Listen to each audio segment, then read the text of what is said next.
గారు పవన్ కళ్యాణ్ గారు బీజేపీ నాయకులు అందరూ కలిసి నన్ను స్పీకర్గా ప్రపోజ్ చేశారు.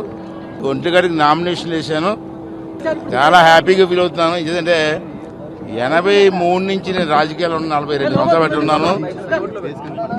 5 సార్లు మంత్రిగా పనిచేశాను, ఒకసారి ఎంపీగా పనిచేశాను.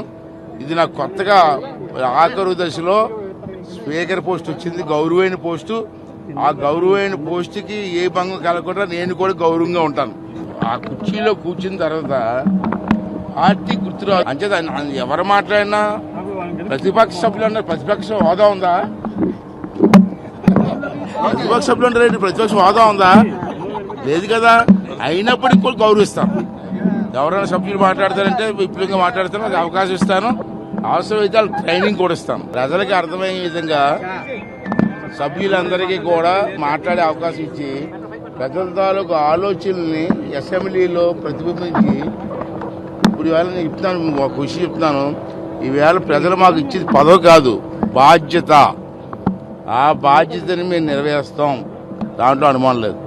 పవన్ కళ్యాణ్ గారు బీజేపీ నాయకులు అందరూ కలిసి నన్ను స్పీకర్గా ప్రపోజ్ చేశారు. ఒంటిగడికి నామినేషన్ వేశాను. చాలా హ్యాపీగా ఫీల్ అవుతున్నాను. ఎందుకంటే 83 నుంచి నేను రాజకీయాల్లో 42 సంవత్సరాలు పెట్టున్నాను. 5 సార్లు మంత్రిగా పనిచేశాను, ఒకసారి ఎంపీగా పనిచేశాను. ఇది నాకు కొత్తగా ఆఖరు దశలో స్పీకర్ పోస్ట్ వచ్చింది, గౌరవమైన పోస్టు.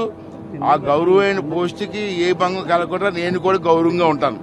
ఆ కుర్చీలో కూర్చున్న తర్వాత పార్టీ గుర్తురాదు. అంచేత ఎవరు మాట్లాడినా ప్రతిపక్ష సభ్యులు అన్నారు, ప్రతిపక్ష హోదా ఉందా?